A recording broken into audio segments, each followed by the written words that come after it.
Steve, what's up? Yo, what up? I already left.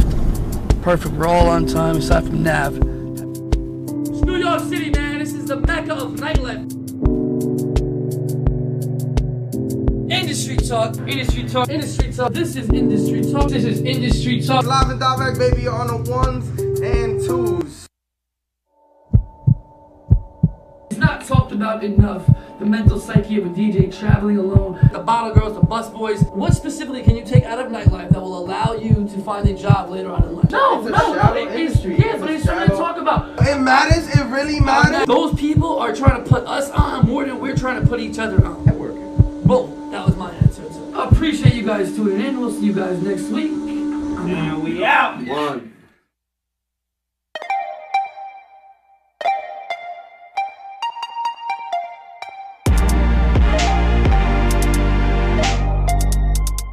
There's not a shelf life to this game. There's just the shelf life that you set for yourself. We here, man, Industry Talk with Big Ben. And I'm here with the Jason Experience. We are here at Industry Talk. This is Industry Talk. It's the Kid Daytona, and I'm out here with the Jason Experience.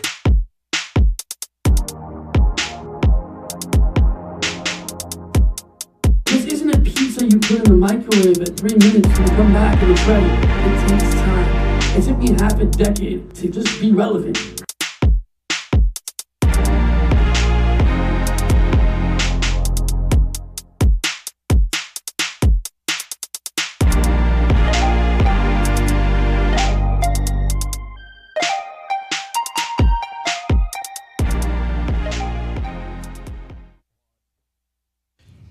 Welcome to the third episode of Industry Talk Unfiltered. I forgot the fucking name of the show for 2 seconds. That's what happens when you're sober. Get it together now. My bad. I'd like to reintroduce myself. My name is Sober Marty. You can follow him on Instagram at Sober Marty. Right? So welcome, Miss Hala Maroc. Hi. Nice to finally have you on the show. I'm excited about it. Hala Maroc is a very, very, very unique name. It is. Is that, yo, can we? I hear the feedback. We good. So your name is very unique. Thank you. Is that your government? Is that an alias? Is that? Hala is my real name. Dope. So Hala. Okay. And then Maroc because I'm Moroccan. Dope. So, you know, Okay. two and two together. But I actually didn't even come up with my own name. DJ Pro Style did. Oh, okay. When I used to intern at Power 105. And his wife is Arab, and that's all he could remember is that I'm also Arab. So he used to just always call me Maroc, and I just stole it. Are you like 100% Arab? Yeah, I'm Egyptian and Moroccan. Wow. I like that. Yeah. So, What are you? I am Puerto Rican and Panamanian. Yeah. Yeah. White. My mom's a white Panamanian, though. Everybody I'm I can tell, Panamanian. no. Yeah. Every time I tell somebody I'm Panamanian, they're like, "You're not black." I'm like, "Yeah, there's white people in Panama." Right. There's white people everywhere. Yeah. Just saying. So you got a background in radio, Yes. right? FM, Sirius, Everywhere. college. Yes. So what's up? What's the current status in your radio career? So currently I'm on Dash Radio. Okay. so And LA, it's based out nationwide. of LA, right? It's based out of LA, but Okay. I do it out of New York. And they also have another studio in Atlanta. So they just have me, Okay. going everywhere. And outside of that, I also have a podcast about wellness called Divine Chaos. Okay. And that's on all streaming platforms. Is that physical awareness, wellness, like No, so it's for emotional, Exactly. all types of So stuff? I feel like I'm an entrepreneur, I'm a dream chaser. I know like this life is very taxing and that's all we care about, making these headlines, making these moves.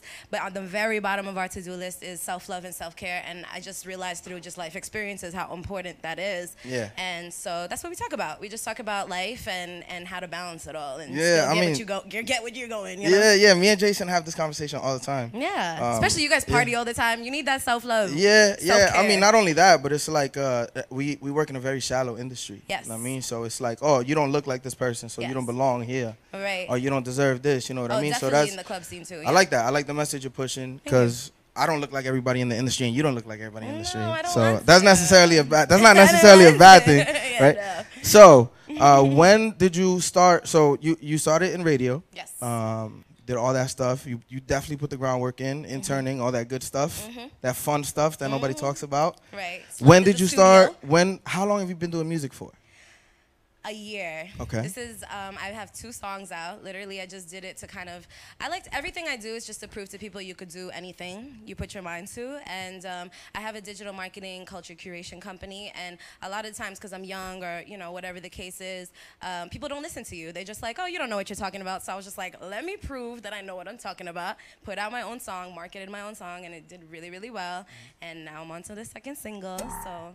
Yeah, so, but you got, how many music videos you got? You got one? Just one. Just one. And that shit got mad views. Yeah. I just peeped like the other day on YouTube. Yeah. I was like, she got mad views, yo. Yeah, it was fun. It was like a summer song, so let's bring it back for a summer. Right. Facts, right? Okay, so you're actually gonna be blessing us with one of those songs today. Yes, and it's your newest one called Fuck It Up. Okay.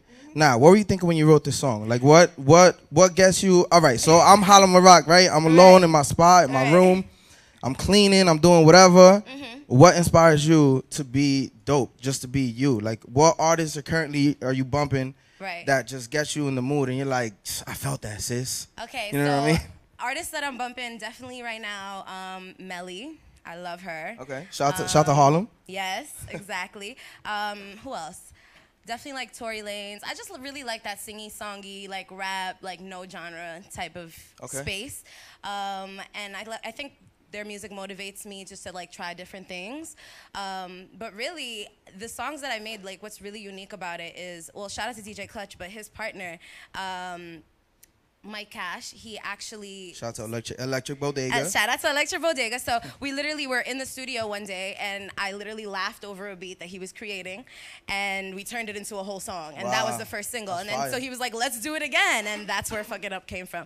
Okay. And I think Fuck It Up is really more so like, everyone's always like, oh, she's so cute. Like, I get cute a lot. So I was just like, let me show them how cute I could get, you know. And I tried to be mad on the song, but I think it still came out cute. And so... whatever. It might be a fail, but it's still a fun song, and that's just who I am, and I'm learning to accept it. Yeah. So I mean, so we recently just lost Nipsey, and he did an independent thing forever. Absolutely. What route do you want to go? You want to go indie? You want to sign? Where you want to go with it? Honestly, music is just like, I just enjoy being creative. So wherever it goes, it goes. I really, ideally, like success to me is just simply like people using my lyrics in a caption or like in a movie or, you know, things like that, like placement. I just want to be everywhere.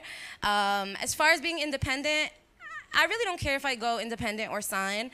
I definitely always just wanted to be like, and this is going to sound dumb, but like, I always just wanted to be like a one-hit wonder. So like just one song. Like I just want one song. That's funny, yeah, like I just want to be like, oh, you're the girl who's, you know, the Macarena, whatever. I just want to be that girl. Number 5 and shit. Yeah, and just perform it my whole life and make people happy. So I don't really care how that happens. Let's just make it happen. So let's get to it. Exactly. You ready? Yeah. Let's do it. Let's do it. All right. So y'all ready? Y'all ready? But so blessing us. Wait. Is this your first performance of this song? Is this the world premiere? No, it's not the world premiere. Gas me, yo. But the first time on a live stream. So there we go. Yeah. So performing for the first time in front of Function House. Yes. Hala Maroc. We go. And the song is called Fuck It Up. Sorry, Ma. It's called Fuck It Up. Let's do it. Don't you get it fucked up? Don't you get it fucked up? Don't you get it fucked up? Don't you get it fucked up? Fucked up. Fucked up. Fucked up. Don't you get it fucked up? Fuck it up. Yeah, yeah. Fuck it up. Yeah, yeah. Fuck it up. Yeah. Fuck it up. Yeah, yeah. Fuck it up. Fuck it up. Yeah, yeah. Fuck it up. Yeah. Fuck it up. Get it fucked up. I guess I'm young. I might be restless. Some days I'm dumb. Some days I'm selfish. Don't you co-sign none of my shit. If you think it's reckless, no one likes the me. Yes, man, come teach me a lesson. Hit it tight to come and save you. May not call you later. It's kinda complicated. Heartbreaker, troublemaker. Now you're head over heels. All up in your feels. Sign to live a seal. What's the deal? Cause it's real, motherfucker. Don't you get it fucked up? Don't you get it fucked up? Don't you get it fucked up? Don't you get it fucked up? Fucked up. Fucked up. Fucked up. Don't you get it fucked up? Fuck it up. Yeah, yeah. Fuck it up. Yeah, yeah. Fuck it up. Yeah, yeah. Fuck it up. Yeah, yeah. Fuck it up. Fuck it up. Yeah, yeah. Fuck it up. get it? It's just the beginning. Fuck it up if you with it. Life gives you what you give it. I'm Hala Maroc. Check on me like stock. Diamonds to a bum. Worth less than the rock. I'm on the block. Favorite neighborhood. Don't lock. You block. You shot. I'm off this. Giving you no notice. Running like for office. I'm gorgeous and I'm gangster and you whack. Don't you get it fucked up? Don't you get it fucked up? Don't you get it fucked up? Don't you get it fucked up? Fucked up. Fucked up. Fucked up. Don't you get it fucked up? Fuck it up. Yeah, yeah. Fuck it up. Yeah, yeah. Fuck it up. Yeah. Fuck it up. Yeah, yeah. Fuck it up. Fuck it up. Yeah, yeah. Fuck it up. Yeah. Don't you get it fucked up? Work, Marty, work, got that work, Marty, work, got that work, Marty, work, got that work. That work, Marty, work, got that work, Marty, work, got that work, Marty, work, got that work. That work, that work, that work, that work, that work, that work, that work, that work, that work. Tell me what you want. Tell me what you need. Tell me what you want. Tell me what you need. Tell me what you want. Tell me what you need. Tell me what you want. Tell me what you need.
And if it is out of me, if it is out, cause I got the remedy for make it easy stress out. Me have a flat to become me God bless out. And girl, if you want it, you have to confess out. And a life where we need set speed, if it is to my chest out. Well, I'm on the way, the time cold, I wanna be keeping you warm. I got the right temperature for shelter you from the storm. Hold on, girl, I got the right tactics to turn you on. And girl, I wanna be the papa, you can be the mom.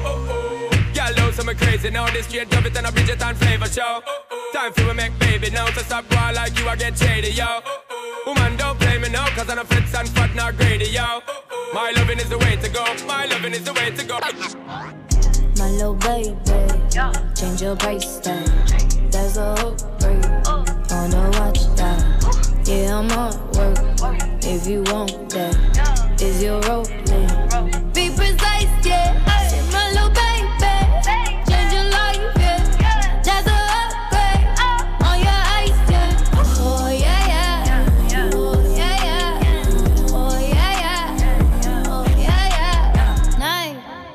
one night, we need more than one night, yeah. It's all mine when I see you on site, yeah. On site, it's so good you miss your flight, yeah. It's so exciting, yeah. Been waiting to get with you, oh yeah, oh yeah. Can't send love through bitches, oh yeah. Get your chance, baby, don't miss it. Let you take it, I'm the best that you never had, I'm the best that you never had, yeah. My little baby, change your price tag. That's a hook break, wanna watch that. Yeah, I'm on work, if you want that. Is your role play? Be precise, yeah. My little baby, change your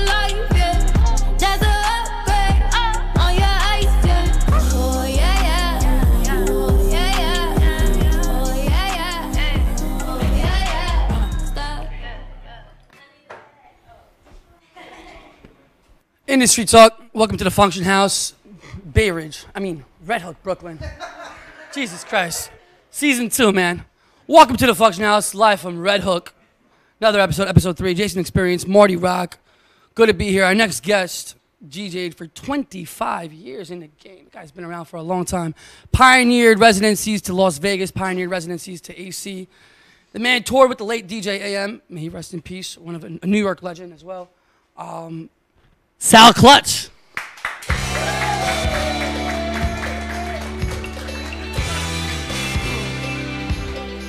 Dramatic entrance.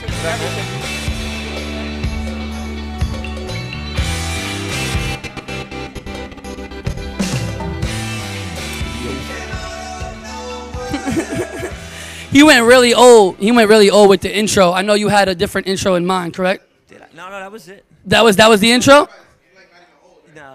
Nah, it's pretty current. Depends pretty current for who? You know what I'm saying? It depends which generation we're talking about pretty current. What year was that? I don't even, let me see. It's not that old. Like maybe a few years. We had you on the show. Well, the Function House had you on their platform. Yep. We discussed your whole bio. We know about the touring. We know about the experience. I want to talk to you about nightlife in New York. I want to really hash out like serious topics, get your opinion on certain things, and kind of just bridge the gap to the younger generation to show them, you know what, there was a different time. Yep. Let me kind of show you what that golden age of nightlife was, so that you could understand how trash it is right now. Yeah. That's where we're going with this. Okay. Wait, before you get there, it's 2011. That's old. I'm saying it's not that old. It sounds like it's the 80s. So in like, I feel like everything in the 2000s is sped up. Everything 2000 plus just has a sped up feeling, because everything in the past 10 years goes virtual, like so fast. It just goes away right away. And like I feel like Power Glide is like 5 years old, but that's probably like 2 years old. Yeah. Because you guys fucking played it a million times. So I'm not good with that whole timeline. Yeah. Well, let's talk about it. Do you think DJs should change their music to the venue, or do you think the venue should be the one to tell you what to play? See, I have a whole different perspective about the whole thing, because I think that the way many people probably not are familiar with my story per se. But when I got started, and the way that I made my biggest buzz was when I left New York to go to Jersey. Because New York, no matter what I would do, it was the venue. So it's like, if you're playing at One Oak per se, right? It's not on? So if like you're playing like an Oak or something like that, it's like people say, I'm going to go to Oak tonight. That don't sit well with me. It's like, I want to go to see DJ Klutch tonight. That's what was happening to me in New York. People were like, oh, he's at that club. I just want to go because that's the popping club. So I needed to redirect the focus on myself.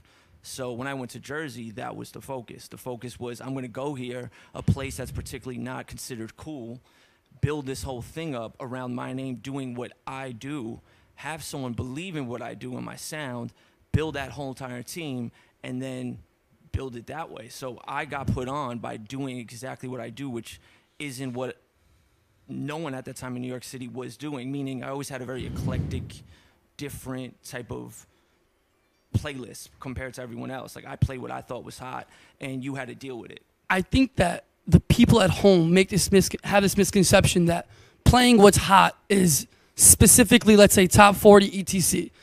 Break me down your set list that's so different than most DJs. Oh, today? Give me a couple of records you would spin, either or. Give me both. Give me a couple of records that are from left field that you would put into a set. Like a perfect example was back then when I first went, when I first played at Banana Split. That was Steve Aoki and AM's party in LA.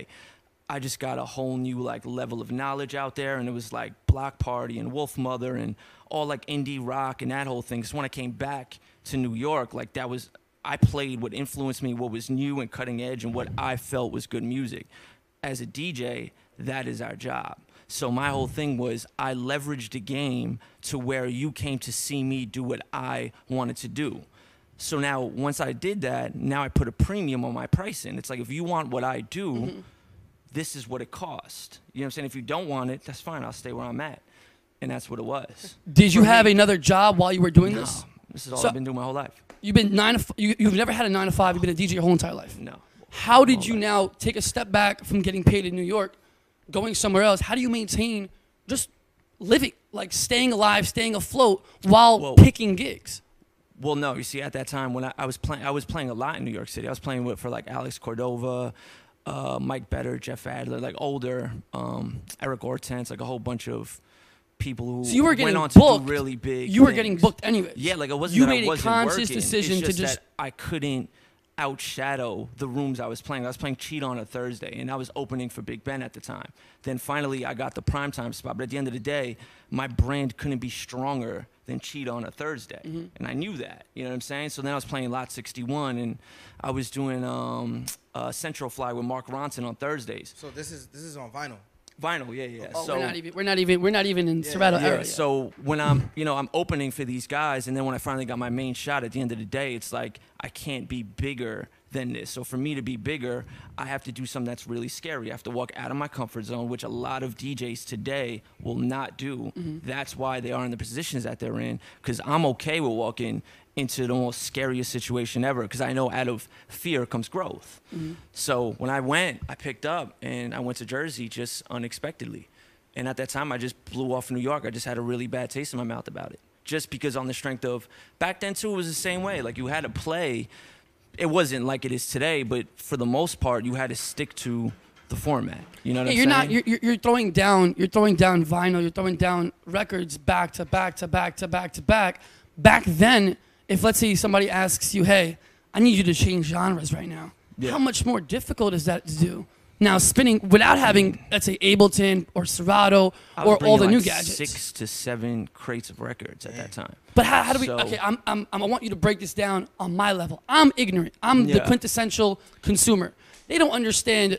Yeah, well, at that time you had your hit records and whatever, and then I would bring like one case of like just oddball records that I wanted to try or newer, like the real new stuff. Because back then, that's when you play new records. Back then, the only way for you to hear a new record was in the club. You didn't stream it 9 million times, and like you went out to hear the newest record. So out then, when the record dropped, you try to get the super early release to play it in the club. You know what I mean? So it wasn't really that hard. It was just, that's what we grew up on, that we just adjusted. You know what I'm saying? You mentioned branding as you were never able to outshine the venue. This is also a particular subject that myself, I did exactly what you did. I stayed away kind of from like One Oak Butter Group, as in I'll always work with them and I just know my crowd isn't. And that's no disrespect to them. Exactly. I'm not an Oak promoter. That was just like exactly. It's not. It's analogy. All more power to you. I just have to go brand by myself and grow by myself. Yeah. Which is why I created Champagne Thursdays, my Pajama Fest, Le Souk, etc. When you're working now as a DJ and you're, let's say, doing a performance with somebody like a Jadakiss, even let's go bigger, a Travis Scott, or somebody really big, both of you are on the flyer. Does this at all bother you, or like that's my whole thing was, like I said, that when I say separate myself, what I'm saying is at that time, I knew that you got to keep in mind, everything I did, the Vegas contracts, everything else, there's no management. I didn't have Sujit in my corner. I didn't have LV from that. Like, there was no one. So I busted my ass, and the connections and the way that I built my own brand was that way, independently. Like, I didn't have someone that was just, dangling the strings, like, let's just put Klutch in Vegas today. Like, that was years and years and years of hard work, building it on my own without lying, though. That's the thing. It was being honest. We're gonna get to the flex. We're gonna get to the flex. We're gonna get to the opening. I don't want to get to the flex, but like, we're gonna get to the that. truth. It's like no one wants to be honest anymore, and it's like, my life is great, man. But it's because you make conscious decisions, and I think that you don't speak to it enough, because you did it twice. The first time you make a conscious decision is, listen, I'm still making this money, but I'm going to go build my brand in Jersey. Your second conscious decision is now, years later, not only do you pick and choose the venues you work at, you're also picking and choosing who you're going to work with. I mean, I feel like we're leaving out a pinnacle, a very, very important piece of information. Like, Wildlife Wednesdays was... Well, I did Thursday.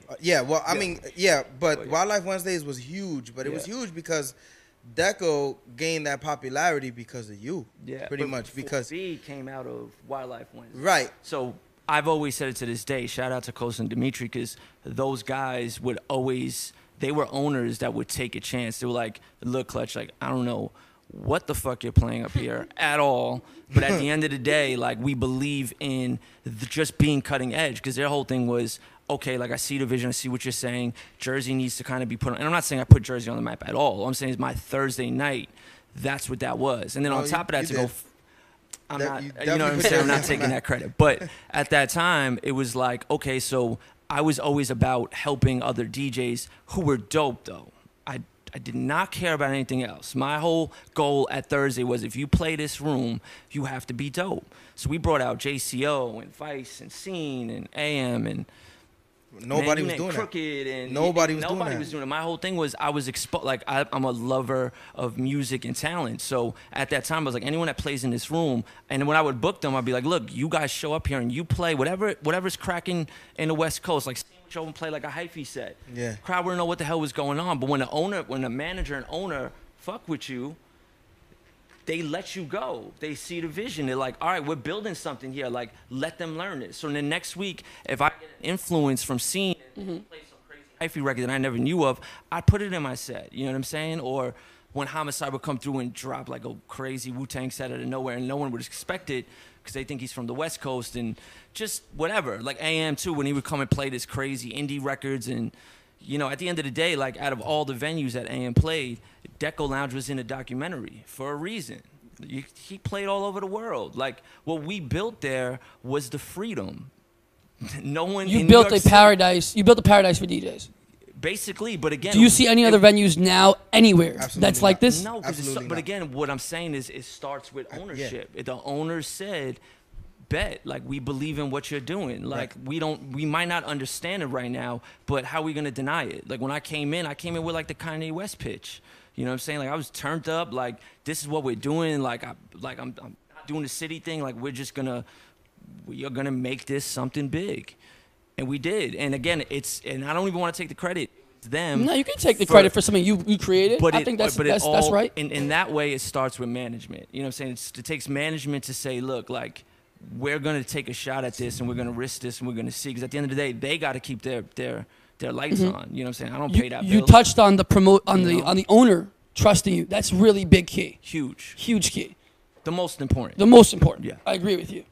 Now, the second you cut out the promoter, which is what you did, which is essentially the smartest thing you can do, in my opinion, as a DJ, is cut out the promoter, cut out any agency, and just go directly to the owner. It's years later. You've signed to 4 a.m. Again, I would like to say this is a conscious decision you made. You do not need management. Love Madison, love Chachi. Think they're phenomenal. But that's even more to the point, is you can get your own bookings, but you understand that, hey, I need to now take on a different role and allow them to take over this. And again, we just see you making conscious decisions through your career rather than emotional ones. And I think that's super important in this in nightlife. So talk to me about some times where you lost your shit emotionally in the club, where it's like, I'm sick and tired of everybody on my back in this fucking little DJ booth with 30 fucking people. This person requests, this person screaming me. The owner wants to play me EDM. This girl wants Paris Hilton. Give me one of those situations where you're just $20 fed up. that happened at Highline. Fucking fed up. $20 that happened at Highline Ballroom. See, honestly, I've never felt to the point where, I mean, Anthony's known me forever. I never quit once. I never stopped once. Like, I never felt to the point of fed up.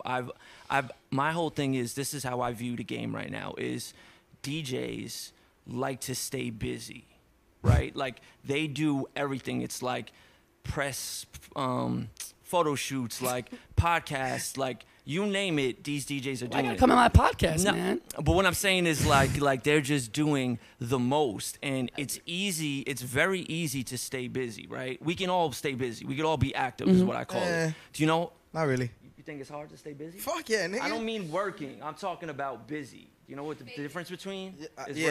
I got you. I'm talking about busy, not just I know what you mean. days. I'm talking about, I'm gonna fill up my schedule and act like I'm doing so much, so I feel good about myself. I'm doing all this stuff. My whole thing is, it's harder to plan. No DJs plan. Everyone is like, I gotta wake up and I gotta get it. It's like this whole, I gotta hustle. That's not the move. I just sit back and I let everybody run around and take 19 million pictures, and I'm investing. I got my shit going. You know what I'm saying? I'm building my cushion. So let's talk about the other shit. Let's talk about Electric Bodega, how you got into production, because I think this is important that you separated it. You know what I mean? You have two brands. You also have two revenue streams. Yeah, Super and I also important have as my a new DJ. one with Chase that I started Okay, now. so talk about all three. Let's Chase get B or Chase Bank? Chase Lavish. It's a new artist. I'm like behind the scenes. Let's first jump into the Electric Bodega, and then we can jump into the Chase. So when does Electric Bodega start? What is it, and how was it formed? Electric Bodega started when EDM came. All of us, like all the open format guys, basically like lost our contracts in Vegas. So after that, it was the whole transition of music. So I was like, all right, I have this free time now. I'm not gonna go and run and do 9 million gigs to pay the bills, because with my contract at that time, we made money. So when we were making money at that time, when we signed contracts and stuff, it wasn't like today. When we signed the residency into a city, that city was like, okay, we're gonna get Klutch for 14 dates or whatever, and it was like this much money per year. So I'm going to invest this and do what I do and whatever. And then on that, when this comes around again, because I've seen the game shift 15 times over, I'll be all right. The game shifted. I was all right. I had my investment. I was like, bet, I could fall back, start this new venture. Like, let me see how this goes. Let me put my hands into production or whatever. And me and my boy Mike, we started. It's been like 6 to 7 years now. A very long journey, but like we finally got records and like Netflix special, MTV, CBS, like, you won't see it promoted. You won't see it promoted. Like who plays Electric Bodega's original stuff? Ask them. Nobody. You know what I'm saying? But you're still streaming all around the world and still making sales because the world is bigger than New York City nightlife. Is what you're saying? My whole thing is people got to get out of the mentality of everyone is so stuck on like, oh my God, management is yelling at me. Oh my God. I can't get booked here, I can't get booked there. Like, I feel like the goals of DJs today is so low. It's like, I talk to these new DJs and it's like, yeah, like, I want to get in with whatever group is popping. Then what? Okay, so you're in now. Like, what do I tell Anthony all the time? Like, you want to be 45? Talking about, come meet me, I want to end up at One Oak. Like, how many times can you end up at One Oak in your career? At some point, you got to want more for yourself. Man, that's me. Hold up. You Yo, know what I'm saying? shout to Butter Group. Shout to Richie Akiva. The clapping thing. Shout to you guys Richie Romero. I'm just saying. We've been abusing One Oak today. Listen, I love One Oak. I love Up and Down. My thing Richie is, about to send me an email, man. My thing is, but it's not a personal attack. It's the DJ. Yeah. You know what I'm saying? I mean, it's the most not popping club. spot right now. No, I understand. This is the thinking behind it, right? If you play that venue, they built such a monster, you will never shine out of Richie Akiva. You're just not. Your name will never be bigger. It's not. I'm gonna go see Marty Rock at this venue. They did such a fantastic job at making that monster that as long as you stay within those 4 walls, you'll never be bigger than that brand, unless you, I don't know, marry a celebrity or somehow leverage it for you to be bigger. But you're just not gonna be bigger than that brand. So you have to take yourself and make yourself hot out of that. You know what I'm saying? And then when you make yourself hot, then you enter yourself back into those rooms for double and triple the pay. Okay. As long as you stay in those rooms, 1 year goes to 5 years, goes to 10, goes to 15, and now you 45, 50, running around the same nightclubs. And it's like, if that's for you though, if that makes you happy, then God bless you. You know what I'm saying? And I always tell every DJ, I never blame the management. You know what I'm saying? It's not the management job. It's our job. At the end of the day, when me and you go to work, right? Your job is to bring more money, more food on your table than it is for me to bring food on the table. Like, you got your own family to worry about. I got my own family to worry about. So at the end of the day, how am I going to bring more home than you are? That's my job. You know what I'm saying? So what's the solution? We bring people on the show and we talk about how fucked up New York nightlife is. It's the DJ's fault. It's not the manager's. So what's the solution? Voice your opinion on what the solution is. How we gotta get our own heads out of our fucking asses to start eating again. Cause we not eating right now. Everybody's eating fucking rice cakes. I'm the shirt off, my belly's big. Let's talk about the Balenciagas. Let's talk about the Balenciagas real quick.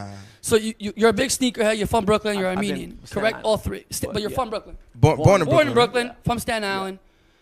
You got the Balenciagas on. You're a big sneakerhead. Long time. Yeah. My question is, when does it go? When does New York City nightlife become, I have to wear this? to start spinning? When does it become that you have to have a Louis backpack to DJ? When does it become that I need a Supreme photo shoot before I need to DJ? When does it become that me and my opening DJ need to have dinner before every single time so we can Snapchat 30 instead of being in the studio learning about music? This is what I've always said. If you're going to be like everyone else, you're asking for a pay cut. And that's real talk. It's that simple. Like, why am I going to do what that one is doing, what that one's doing? I've been wearing sneakers and into clothes for the longest time ever. Like, that's always been my thing, like, since I can remember. So now that everyone is buying the uniform, it's like, bro, stop paying for the uniform. Invest. Do you think that a lot of DJs stopped? Well, all right, this is my opinion on it. Ready? I strongly believe that most people in nightlife aren't in it for the outcome. They're in it for the clout. Meaning, this is not about. This isn't about. That's not what I'm here for. This is not because you know how I know this when I speak to promoters and I go, hey, you want to get paid for the 5 people on your list, or you want another bottle? Yeah. I say 85% of the 95% of the time they say they want another bottle. Yeah. 90% of people that are in nightlife that are not considered, like you talk about, like low-level promoters and then the wannabe DJs. Yeah. All these guys are just in it to get into the club for free to reap the benefits off the industry because there's so much benefits. Yeah. I have access to around 42 clubs in 4 different countries, 3 different states. Yeah. That's crazy access. Yeah. So how do we now identify who's there for the growth of the culture, for the growth of their own artistry, to people who are just fucking leeches? You're saying DJs? Everybody, man. I can't speak on promoters. Like I always say. I'm telling you, my own promoters, I go to them, hey, man, you want to get paid for 5 people? You want another free bottle? Every single time they go and tell me, hey, let me get the bottle. Yeah. Because they're trying to get laid. They're not trying to get the bag. But that's a life decision. You know what I'm saying? Like when I got into this game, it was like I wanted to, again, my upbringing, like my dad was always like, look, I don't support this music shit, but if you're going to do it, there needs to be a paycheck on the table every time you leave this house. And it needs to make sense. So then after my dad passed away, I was like, I got to turn this up now. I'm the man of the crib. Like, I was always about my business, real business. You know what I'm saying? It was like, I need to make a certain life for myself. And I tell every DJ, like, when I sit at home, it's like, all right, I want this type of lifestyle for myself. And the way that I achieve it is with the music. So now if my lifestyle that I built in my head is up here, but my music career is here, I have to come back down, grab my music career, and bring it up to match my lifestyle. Now, when it matches, you know what I do? I want a bigger lifestyle. So then my lifestyle's back up here, I got to come back down, grab the music, and bring it back up again. So when the game is going left and everyone's taking 90 gigs a month, and it's to pay bills, I get it, man, making money and all that stuff. But at the end of the day, when DJs sit back and make conscious efforts to move with a plan, no one has a plan. Yeah. You know, everyone that I talk to, when these young DJs call me, they're like, you know, I'm just out here grinding. It's like, stop grinding. Come up with a plan. Like, it's okay to fall off the map. Am I the hottest DJ in New York City right now? Absolutely not. Do I care? No. I woke up at 1:30 today. Because again, it's not about what you. I'm not shitting on anyone, but it's like I don't care. Being hot won't pay your rent. Being hot won't pay your bills. I can tell you that 7 out of 7 days a week. Yeah. No, but you figured it out while early though. How you need to invest. Like you were eating good and you invested your money so you could eat better. Conscious decisions with rationale rather than emotions. This is what I tell younger DJs. Right. What they're missing is, right now what I see is everyone wants to show this lifestyle, right? It's like who's flying to different countries and whatever. Man, I post like once a week, you know what I'm saying? Like only because I've always been a private guy. I can't believe I'm even doing this. I just did this because I love the game, and I tell Anthony I love the game so much that it's sickening to watch all these young DJs sit up here just talking about like, now this is what you have to do. That's not what you have to do. You got to build something. You know what I'm saying? Look at Anthony, man. He built this. He knows what the game was. We talk all the time, not to put you on the spot, but like, look at this amazing thing he built. He's thinking out the box, but it's still relating to music. Phenom from DJ City, I asked him. I was with him since day one in Miami. He was coming to parties with me and stuff. He built the biggest brand in the world.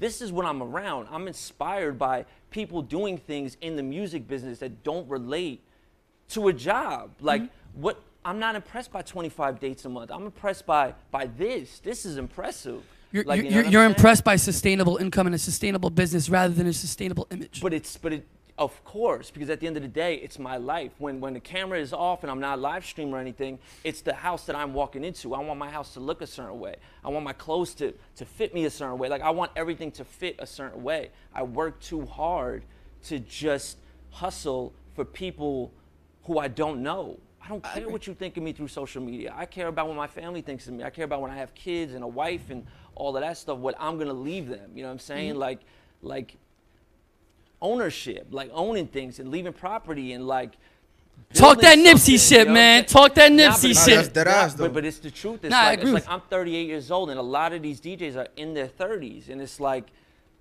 stop buying Supreme. Stop buying this stuff. It's like invest your stuff in some real shit, and on top of that, invest in your own self. When I say in your own self, not buying social media engagement and all that stuff, because that's fake. It doesn't work.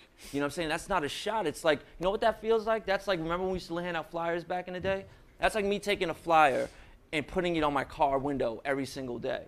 It's like I'm promoting to myself. As soon as you stop paying the system, you stop getting the engagement. So how's that work? You have to work on yourself, and then your own brand. Your brand is the product.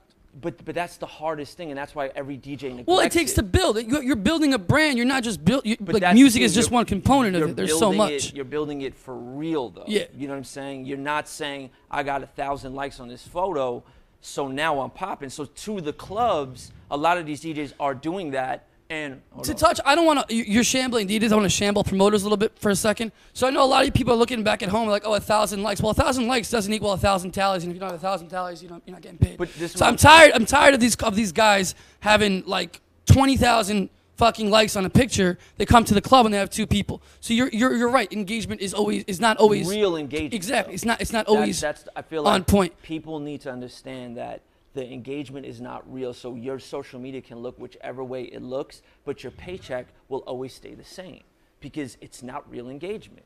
So you can have 600 pictures on the photo shoot that you did, but at the end of the day, when you go to the gig, the same amount of people are going to show up that they showed up before the 600 likes or after the 600 likes. It's not real. So in your world, I agree. In my world, no. Yeah, I'm talking about DJs. I'm not, because if I'm DJs, I agree. I tell every DJ right now, the biggest void in the game, if someone wants to be the hottest DJ right now, they need to work on real substantial numbers coming into the door. No one is doing that. Since the last person I saw was AM, and then there was a Paulie D in like the open format world, where you put the name on a flyer and then you get the return. And they will come, and then you get paid based off the fact that, you know what, this is a household name that's actually going to bring a crowd rather than the venue. Yeah, so my thing is with DJs putting so much effort on the social media and buying the engagement and all these likes and everything, it's like if you took all of that energy and tried to build real human engagement, like go out and meet people or whatever it is that you do to build this engagement, and brought them to the nightclub, now you could put a premium behind it. Because if I was a DJ and you never heard of me and I said, bro, I could take your club over tonight, you know what I'm saying? You wouldn't give it a shot? No, I completely agree with you. And then say you gave it a shot. I completely agree with you when it comes to the DJing. I think that a lot of DJs these days are really pushing for that image, and I agree with you. But you mentioned inspiration. One of my inspirations, obviously, like I'm really good friends with DJ Ammo, DJ Shortcuts as well from your generation, and both of them. I mean, look at Ammo. He hustles and grinds. He does payroll. He does bookings. He does so many. Shout out to Dream. I know he works for them in that capacity as well. Guy like Shortcuts, I've been to his house, I've been in his crib, I've sat in his studio. And he's you know what I mean? Dudes 10 times over. But again, so. I've watched people like you. When I say like you, I mean people that have built a brand that's sustainable for 40, 50 years. Yeah. And you can eat and you can have kids and you can create a lifestyle in nightlife that's sustainable. And I think that's the whole objective of this show, is to bridge the gap between people who are ignorant and don't understand that there is a Sal Klutch. There is somebody that's taken this fucked up game and made the best of it and might actually pull off a family, kids, and an actual good life and a good lifestyle. What status do you think New York City nightlife is in right now?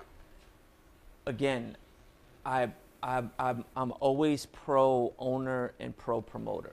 I know that's not popular with DJs. I always am, because my whole thing is it's an us versus them thing. You got to make your money. I got to make my money. I'm not going to get mad at you for making your money. I'm not going to get mad at you for telling me what to do because I'm in your place of work. Like, you booked me. So I have to do what you told me to do. But if I focus on myself and make myself a certain way, ain't no one going to tell me what to play. So if more DJs focused on building themselves up, then the promoter it would be like an honor to have you. You know what I'm saying? Like when I, again, and I'm speaking from experience, I've built my brand up and I've been to a position where I go into any city and I get text message from the promoters like, yo, Klutch just played this, and that. Like, what the fuck? Like, not even in a bad way, but like, yo, he went ham. And everyone left me alone because I built my brand so big at one point that that's what I was getting booked to do. So when your name is bigger than the promoter, you get to have your freedom. So don't be mad at the managers and owners. I mean, managers, promoters, owners, whatever, for them restricting you. They're not restricting you. They're doing what's best for their business. In these places like Oak that I keep mentioning or whatever, only because they're the hottest, they know what they're doing. They've been here for ages. They're making billions of dollars, whatever it is. Like, who are we to say that they're wrong? They're not wrong. We're wrong. So if you're making $300 and they're leaving with the club with $500K, you're wrong. Reevaluate what you're doing for a living, like what your plan is. Like, it's not your job to tell me, you know what I'm saying, how to make myself hotter. You got to sit at home with yourself and figure out how much you want out of your life. DJs ain't doing that. That scares them. You know, when the lights go off and you laying in bed, and you got to ask yourself, man, am I happy? Like, is this where I want to be at this age? That's not my job. That's not the promoter's job. That's your job as an individual. You got to want more for yourself. If you don't want more for yourself, don't blame managers for telling you what to do. You're putting yourself in that position. That's the truth. Industry talk, the Funktion House, DJ Sal Klutch, you just burned the place down. Just being honest. I just wanted to say thank you so much for coming down. I learned a lot out of this conversation, probably more than I've learned in a lot of interviews I've done for the past 2 years. So we're gonna have to do this again in season 3. I mean, we've been had these hour-long conversations. Hour! You can't get this guy off the phone. We talk like we're fucking girlfriends, yo. Like that is like, we just go on, and I'm always like, I feel this big every time, and it's not a bad thing, but I just feel this big because my whole thing is not. You're just dropping jewels. But I'm not, like, that's the thing. Any DJ that calls me for advice, it's never on some shitting shit. It's like I've been able to see great success doing this without being in front of social media. And my whole thing is that starts with being honest and wanting the most for yourself. And I tell DJs all the time, you have to scare yourself. Like when I started Electric Bodega, 8 years, we went 8 years without making no money, man. No, but you know what I'm saying? Literally. It takes to build a brand. But this is what I'm saying. People, everyone wants stuff fast. They don't want to hear the struggle and how long it takes to build an actual thing. And it's like, for the younger DJs, man, want more for yourself and stop blaming people. It's our job. You know what I'm saying? I know you're a private person, but do you want to tell them where your next date is, where they can find you out on social media as well? And also, please let them know where Electric Bodega is dropping their next record so they can actually tune in. And Marty, better download this so we can rock it in the club. I have no idea when Electric Bodega is dropping. You got no new records? No. I know you had one that just dropped. We just dropped one with a DJ Cass, yeah. But I don't know what the next one is. That one's out already. What's the record called? Aqua. So that's out, and then I'm playing at 205 this week. And I forget where I'm at. Friday, right? Friday, yeah. Friday. And shout out to Madison. Yeah. And that's it. DJ Sal Klutch, y'all. Thank y'all. Thank you.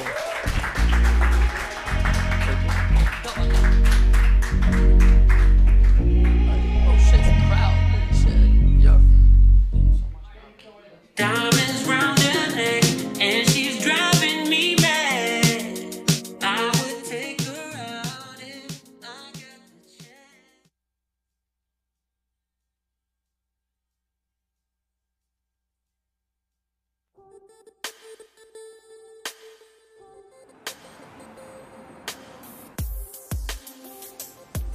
My dad used to teach me photography before he passed away.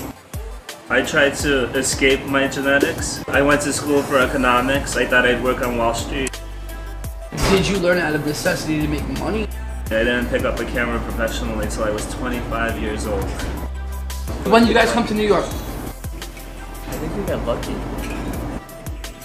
When I was 7 years old, so that would be about 24 years ago. Hey, look who it is. There he is. It's good to see you bro? guys. I'm right here. Alright. So how'd you guys get into nightlife, or how did you start getting into nightlife? The scene changed. I think bands and heavy metal died off a little bit. And, you know, around college time, we were all listening to Tiesto, David Guetta, Offer Nissim. The second I turned 18, or whatever the legal age is for clubbing in New York City, for some of these places, I started going to Pasha. You know, I went to Webster Hall, and I've been going as a fan. So for you, it was more about the environment. For you, it was more about... I went to... I have a bachelor's degree in psychology and film.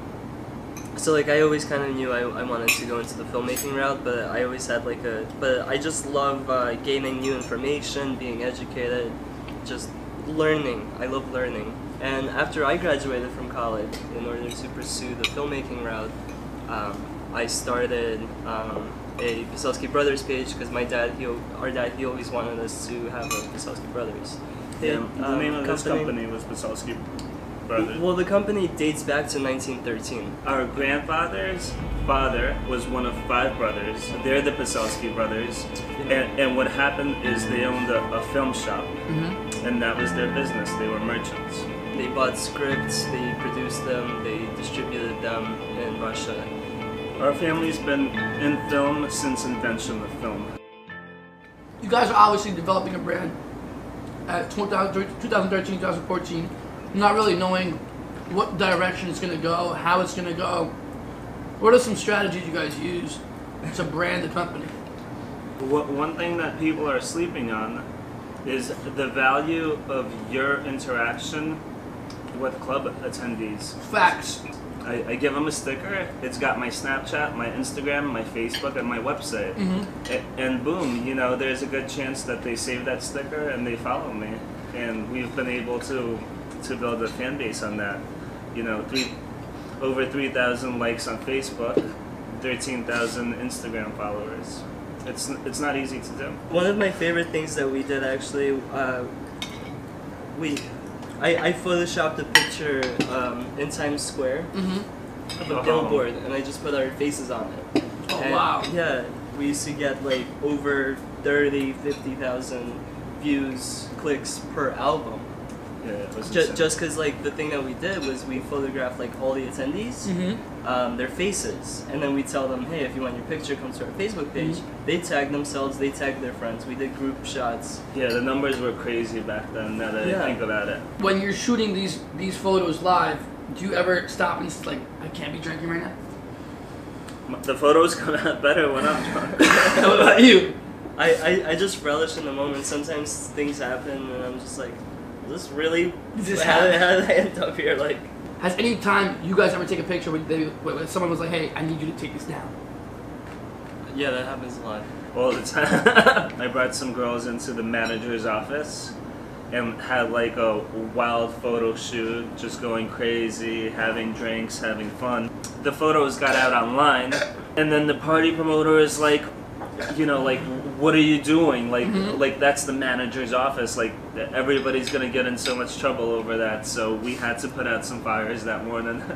As a photographer, I want to take provocative pictures that gets people's attention. And you know, half the time, like the boundary on that isn't very clear. So, you know, sometimes it might be alright, and sometimes people might lose their shit.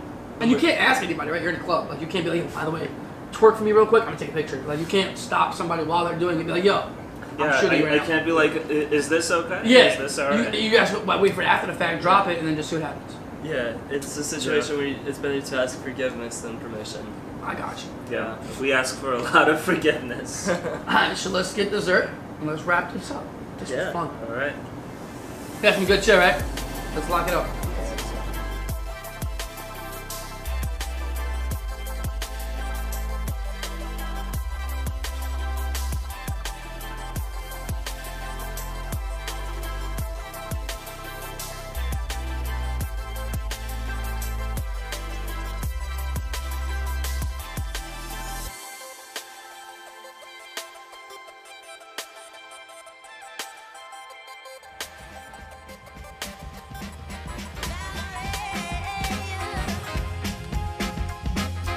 Did your hair put your house on a up for sale? Did you get a good lawyer?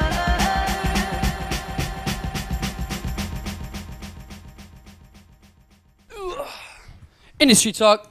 Welcome to the Function House. Red Hook, DJ Marty Rock, Jason Experience. We got a couple great. One of my favorite bottle girls. Oh my God, I love you guys. That's right. How you guys been, man? It's been a while. Highline's closed. I haven't seen you guys in a long time, unfortunately. Yeah. Well, I'm taking a break right now. You taking a little bottle? Yeah. Take a little.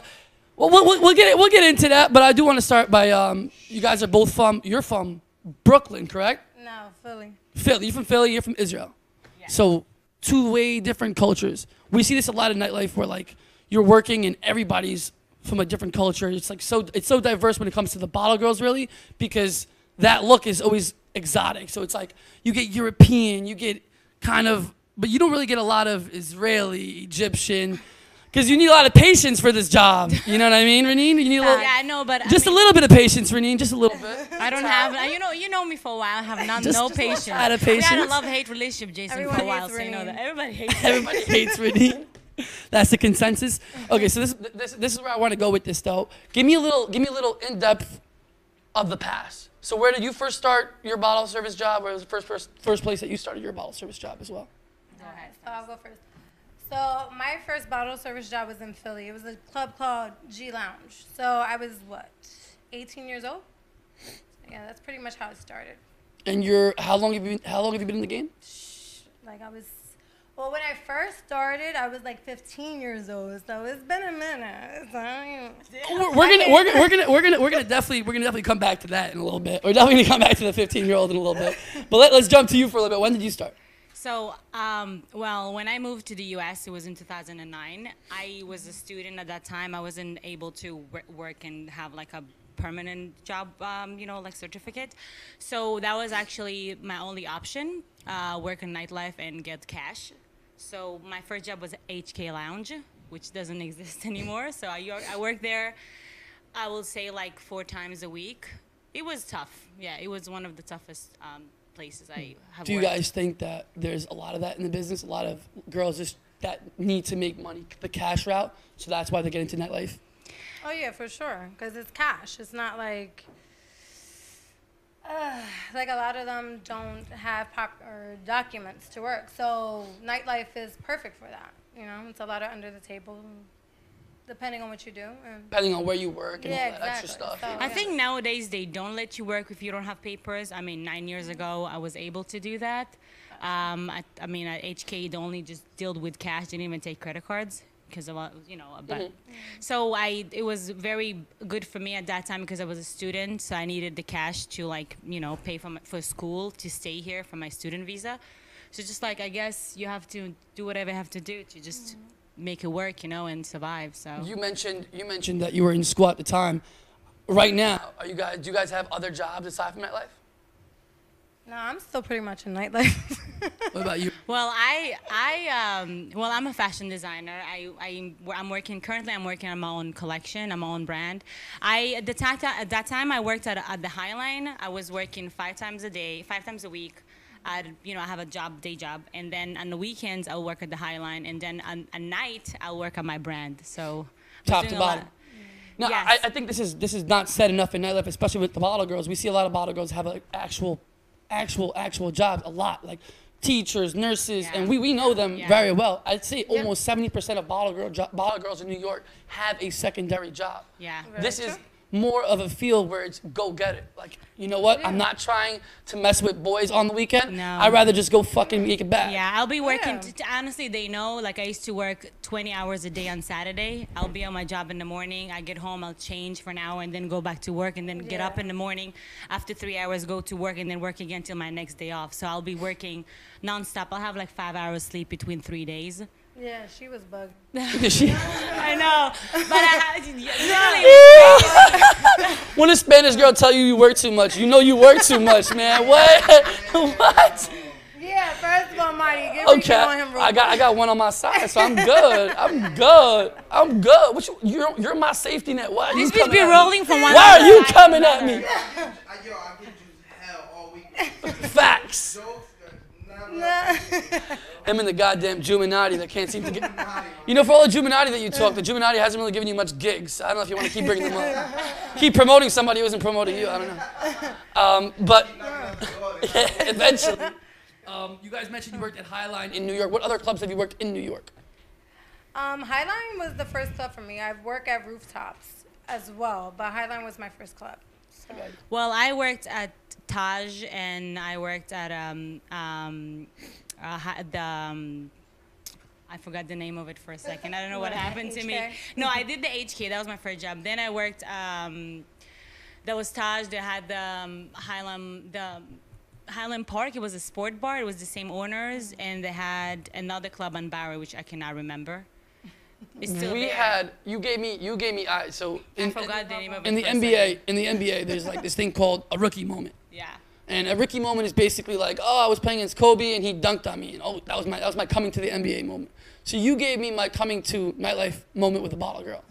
It was 2000 and I believe 13. I was 21. I don't even know at this point. I walk into Highline with a bottle ticket. I remember Masha was working downstairs. Masha was crazy. Getting a bottle ticket from Masha was impossible. So I was outside for 45 minutes just getting the bottle ticket. Then I come inside and I have no idea about anything. So I'm at the table just figuring somebody will come get me, you know, like, because you give the ticket up there, they take you to the table, you're sitting at the table. So I'm waiting. I'm like, all right, whatever. I'll go to the waitress. So I go to Ranin and hand her ticket. I'm like, she's like, what table? I'm like, the one over there. She's like, give me a number. I'm like, ah, fuck. So I go back downstairs. I get the fucking number. I come back up. My table 44. She's like, where's my fucking money? I was like, it's a promo bottle. I'm not paying for it. And she's like, you owe me a fucking tip. When you get your shit together, come back. Throws it back at me. I go back up. I can't. No, wait, I'm getting to it. So this was a moment to me where for 3 months I wouldn't talk to her. That's how I developed that relationship with Christy, because Christy was always the sweeter one, which was like always, hey babe, I'll baby you. Yeah, he'll like literally come to me, look at me, and be like, Yeah. no, where's no money? There's no money. But Christy, Go to Christy and looks for her, and then she gives him the bottle. I'm like, this fucking bitch. But again, now looking back at it, I completely understand the protocol. We end up working together and making even more money than we used to. What do you feel like you guys deal with more? Shitty promoters or shitty management? Oh my God. That's a trick question. It's a really I would say both. What's worse? Or what's some annoying things that both of us do? Yo, you can't be Switzerland right now. You can't be neutral. This ain't neutral, Yo, You nah. said something. No, I've had shitty managers. I've had shitty promoters. I mean, all my promoters is cool, but managers don't. You know what? I think sometimes. Go ahead, No, you gotta go. Promoters take advantage. I'm not saying you, but some take advantage of like the fact that like, oh, I brought people with me. Okay, you brought only girls. What they gonna do? And then they hand you $5. I'm like, can I give you the money later? I'm like, no, bitch, I need the money now. No, it's like if you're gonna bring 50 people, right? And the bottle is $30, but you ain't got no money. Why can't you go up to your 50 people and then be like, yo, give me $1 each or some shit, like, you know? Yeah, and like, the promoter really not that hard. Yeah, and sometimes the promoters was like they'll send their clients, like whatever young girl with a group of kids, and be like, oh, that's her birthday, and the girl will come back and say, the promoter promised me another bottle. Can you give me another bottle? No ticket, nothing. I'm like, this is the thing that gets tricky. It's like, I mean, they lie to whoever comes to the club, and then you guys looks like assholes, and then I hate you, and then I'm becoming more bitchy, you know, because it's like a big snowball. A lot of miscommunication with the management and the promoters. That's the case. That's what happened at Highline. The manager ain't no shit. Promoter ain't no shit. Then we get the burden, and everybody thinks it's us. Yeah. And it's like, go fuck yourself. Industry talk, we're going unfiltered here on a Monday. Right now, Monday, baby. But look, I mean, we were both there. We were both in the room. You know, we were both in the room I was in the room for 6 years. I grew up in the room. I literally watched myself grow up. I think the last night I walked up to Christian and I was like, listen, I want to say thank you for giving me the opportunity to grow. He really let me. Why ain't you thank us? Well, you should thank us because Christian. And number one, check your bank account before you come at me. Check your bank account. We always took care of you. We ain't get no thank you. How many times we gave you bottles? How many times we gave you free shit, Jason? We ain't no thank you. The hot seat. I mean. Yes. How many? Fact. He'll give Chris one ticket and get 5. How many times you came up to me? Okay. All right. Before I was rudely interrupted by the member in the crowd. The peanut gallery. I think, Mike, when you get a chance up there, and I need you to mute someone's mic, just stay tuned. But no, as I said, I do believe you're wrong in one sense, where there's nights where, especially me in that room, there were nights where there was nobody else. Nobody. Oh, yeah, I was the only promoter in the room doing $6,000, $7,000, $5,000 tables. No, you definitely killed it. And what I mean to say by that is, don't pick that up. What I mean to say by that is that there's a relationship that we've built over the years. That relationship doesn't extend to random people and random promoters that come in and out. Right. They don't get that same treatment, and they don't deserve it. No. So how long does it take for? Now, let me reiterate. You mentioned that the biggest problem is communication, and I believe that the problem is that there is no communication before the night. Ranin texted me on Saturday at 5 o'clock from her other job. Hey, babe, you think I should come in today? Is it going to be worth it? Have you seen the reservations? And we would always hit you up. That's you. That's Christy. Yeah. 20 hours. Bro, I was the lowest partner for so long, and I was the only one communicating to the waitresses, to the bartenders, to the GMs. Hey, we have an artist today. Hey, this, that. What I strongly believe there should be a group, not a group chat, but a spreadsheet or some type of form of communication that's not only bottle girl and management. It's got to be bottle girl, management, DJ, bus boys, everybody in one because you chat don't on want to one make fucking money. page. You don't want to make money. Nobody want to go on the weekends and waste their time. And it's unfair for me and her. Like she comes away from New Jersey, you know, to come all the way in snowy days, rainy, the bus gets broke, whatever shit happens. No, but and then you make it there, and then the manager's like, oh, it's gonna be busy tonight, and then nobody comes in. Like, but that's why we would hit up the source. We would hit you guys up because a manager is gonna say whatever because he's not worried about our pockets. He's worried about staffing properly or like overstaffing because he wants to cover his ass. And that's cool, whatever, but we're not going to waste our time. So we go to the source. We would hit you guys up and whatever. And, yeah, the relationship we built with you took a minute. No, it took a long time. And a lot of hate, a lot of love, everything. You know what I'm saying? I mean, you and Ranin had a love and hate. I know. You loved me, so I loved you too. So. It takes time. I'm a Capricorn. I'm sorry. It takes time for me to love people. Look, I mean, if it doesn't take time, it's probably not going to be worth it. That's the way. I mean, Diana was as much as a staple at Highline as Junior was. And hey, stage, Highline stage. We got to raise the Diana bottle girl dress. No, but Diana love. You have love and hate relationship with the stage. You hate it. Do you hate? I mean, mean face. So talk to me about the differences between, let's say now, doing bottle service on stage rather than off stage. Or also, I want to include, talk to me about doing bottle service for artists. Right. As opposed to. Oh my God, it's the worst. I hate it. Okay. So let's get to the artists after then. Let's. Yeah, this is getting spicy. No. There's pros and cons to every job. Yeah, we bitched about it, but at the end of the day, I loved it. And now that it's gone, you missed it. You missed the family. This was 6 years. Yeah, we missed seeing you. We missed seeing Marty. We missed seeing everybody. So it was like every Saturday we was there.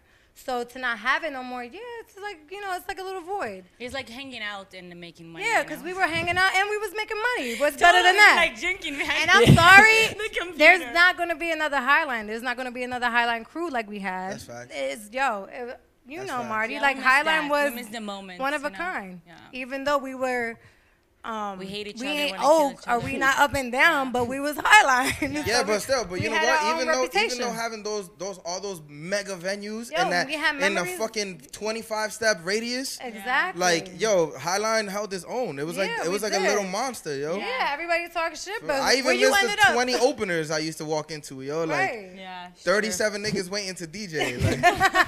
Like who booked the opener? Right. Everybody. I want to say I had no booking control at Highline the whole 5 years I was there.